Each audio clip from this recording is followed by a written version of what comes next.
Now, if we move back to oligopoly, oligopoly is a market structure that you'll find most real firms operate in. For example, if you think of supermarkets, the grocery trade in the UK, that's oligopolistic.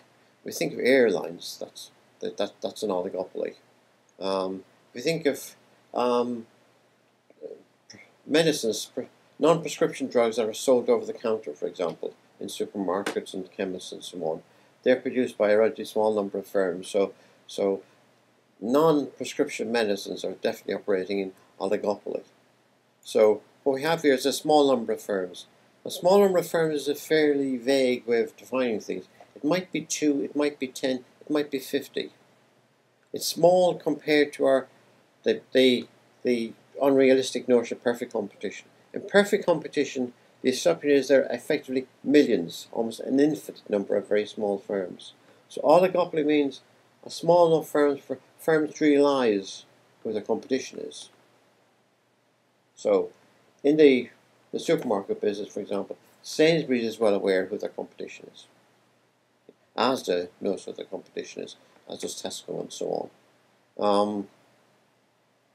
The sort of unrealistic picture in perfect competition would be that Sainsbury's would have 10,000 other shops competing with them, and therefore it's not worth paying any attention to what the other shops do because there's so many of them, and they're also relatively small. But in oligopoly, the number of firms in the market is small enough for firms to realise. In fact, there is something sensible to be said by looking at what your competition is doing. And of course, the small number of firms really reflects the fact that there's restricted entry. And that perhaps suggests that the firms in an oligopolistic market have some business knowledge that other firms don't have. They have the capacity, they have the site, for example. Again, if we look at the supermarket business, at least part of the reason why there's not more supermarkets is the fact that the existing supermarkets have the best sites in towns and so on. And it is difficult for other firms to buy equivalent sites to compete with them. And of course, they operate on a very large scale. Typically in oligopolistic competition, firms operate on a large scale, so it'd be totally impractical for me to think that I could ever compete with, I don't know, Toyota in the car business. I'd have to find enormous amount of financial capital to get into this business.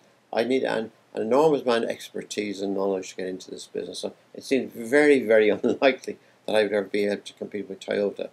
But if we were talking about perfect competition, the theoretical ideal here, the notion is that I would have the information to get into the car business tomorrow, and I would be able to do that.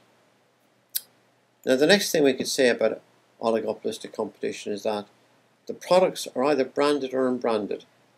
Very often people think of oligopoly as to do with branded goods. Crunchy Nut cornflakes are a brand that's owned by Kellogg's, as opposed to some sort of generic cornflakes packet. But oligopoly works just as well for unbranded goods. For example, sugar. Sugar that's sold in supermarkets is effectively unbranded. Sugar in the UK is provided by 2 firms, the British Sugar Corporation and Tate & Lyle.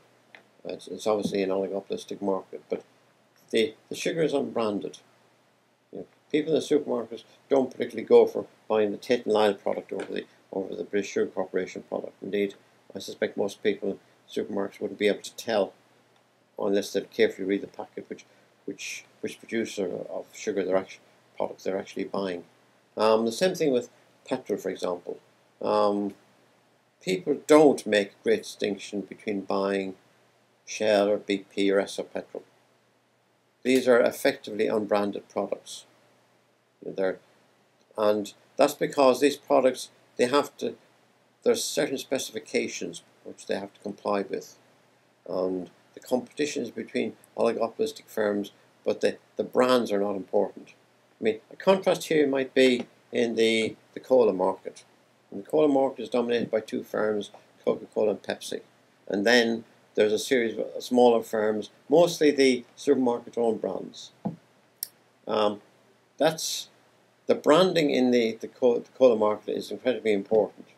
I mean, it makes a big difference. but all markets don't have to be like this. Now, the final thing we can say about oligopolistic structure is they're relatively inelastic demand curves. Now, they're less inelastic than a monopoly. You remember in a monopoly I said you had to buy the product of this firm even if they increased their price, because if you wanted the product, they were the only source available. In oligopoly, that's not quite as true. So if you think of cola market again. So Coca-Cola increased their price by 5 times. Now, the people who drink Coca-Cola, by and large, tend to think that the other competitors like Pepsi are not quite as good. But if Coca-Cola did increase their price by 5 times, some people would begin to see Pepsi as a substitute for Coca-Cola, and so the demand for Coca-Cola would go down, their demand for Pepsi would increase. So that would suggest that even though the demand curve for each individual I say this again, the demand for each individual firm in oligopoly is fairly inelastic. It's not totally inelastic. There is some degree of substitution here. So that suggests that firms have less control over the market than firms in monopoly do. So the thing that we can say about oligopoly is there's a small number of firms. The total market is split between the firms. Now, if you look at this diagram, this is the total market in. Well, let's say this is the coal market again.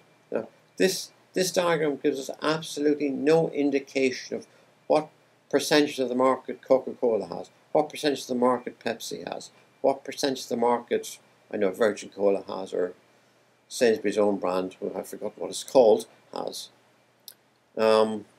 So in order to try and break the market down into individual firm components, we need further information on the market.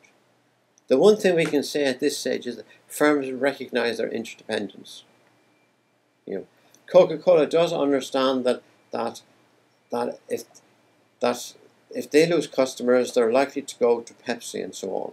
That what they do with their drink has an effect on their competitors, and what their competitors do has an effect as well.